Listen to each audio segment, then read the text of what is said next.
Yeah, so Sakina, interesting to see what is the sense and feeling amongst political parties as the race to the White House continues, and many across the world await with anticipation to see who will be the next US president. And if you can believe what's happening on social media, there's red celebrations already happening, but that's on social media. We can see a rally happening on the sidelines there. That, of course, is that voting party that they've got going there together.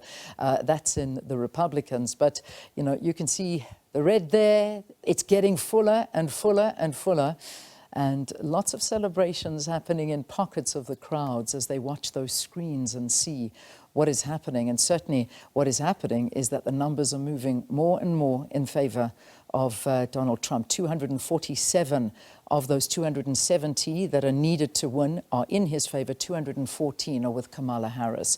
So these two presidential candidates, they of course have very different positions on Africa. And South Africa, of course, is the one that we're going to focus on. We've got a vested interest in the outcome of the election. There are at least two key issues to consider regarding Africa, including South Africa. Firstly, it's that Africa Growth and Opportunity Act. Secondly, the US is one of the main trading partners for South Africa. Now, we're joined by the NEC member and Deputy Chairperson of the ANC's International Relations Subcommittee, Lindiwe Zulu. Pleasure to have you. Thanks. What are you making of these elections? Quite interesting. I imagine you're as glued to your screens as we all are. Yes, Leanne, thank you very much for the opportunity. It's been a sleepless night, I guess, for not only for the American people, but the entire world. It is a sleepless night in a way for many, but let me say from the ANC's point of view, we have a history of working with either of the parties ever since we came into government, and even before we came into government. I think you'll recall that President Lamola, Minister Lamola not long ago was in the United States and was able to engage with both sides, because when all is said and done, it is about the national interests of South Africa, and whoever comes in as the winner of the elections, obviously you're aware, we always congratulate whoever is the winner, and we take it from there, from our history since 1994 of engaging whoever comes as the President of the United States of America. Yeah. Take us back to the time when Trump was president, because it's not that we're working off a blank canvas here. It's not that we sort of don't know what he was like as a president, but a president at the time where, of course, he had relations with Africa and South Africa. What was it like? Did anything change dramatically with our relations with the US? No, not really. Nothing dramatically changed, except for the fact that we will recall some comments that he made. And we remember that, of course, he visited some countries and didn't come to South Africa at all. Those are things that worry us as the African National Congress, as in fact, even though we work with both, we've got an experience of working with the Democrats when they are in power, the Republicans when they are in power.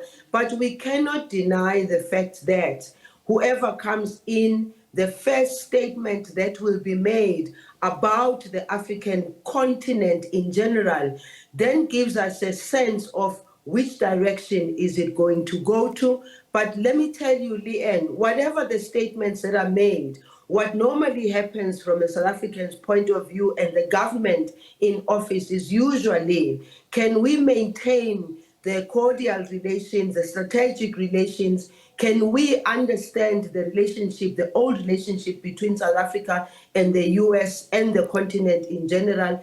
Can we weave our way into benefits for South Africa? So when he was there, that's what the African National Congress and the government of South Africa under the ANC did at the time. We were always looking for opportune moments. There were people going up and down. The president himself would have envoys going there. Ministers would go there. We will continue in the same way, but with one thing and one thing in our mind: the national interest of South Africa not to be compromised by anything.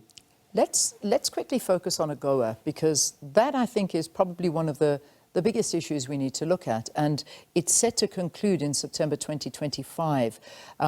If everything is looking like it is, and again, I'm looking out the side of my eye and seeing a lot of hand clapping and cheering at that Trump victory party. Nothing's happening, but I'm just seeing the audience and the sentiment, and it is something that it may very well become a reality. What does it mean for AGOA? Look, for AGOA, it's been a flip-flop, but we have maintained it, we've sustained it, and you know that way back, even during the time trade and industry then used to go up and down the United States to engage. I've been there in Washington myself when I was Minister of Small Business Development, and it meant a lot for us to be able to have the opportunity and platform to engage. It's about how we use our time when we are there, showcase the need for the continuation of AGOA, and also emphasize on the importance of our relations. Because look, it's not just about the politics, it's about peace, security, stability, and development in our countries. And therefore, AGOA for us is a success, has been a success. Never mind that there's been on the sidelines some people who've been saying that why don't we just cut loose of this thing and go? But we cannot cut loose because we don't want our industries to collapse. We don't want our jobs to be lost. We need to maintain it. We need to continue doing what, for instance, Minister Pakstau did immediately after taking office, together with Minister Lamola. One of the first calls they made was to visit the United States of America, because this is our intention as South Africa, to continue engaging and engaging and engaging and making sure that our interests,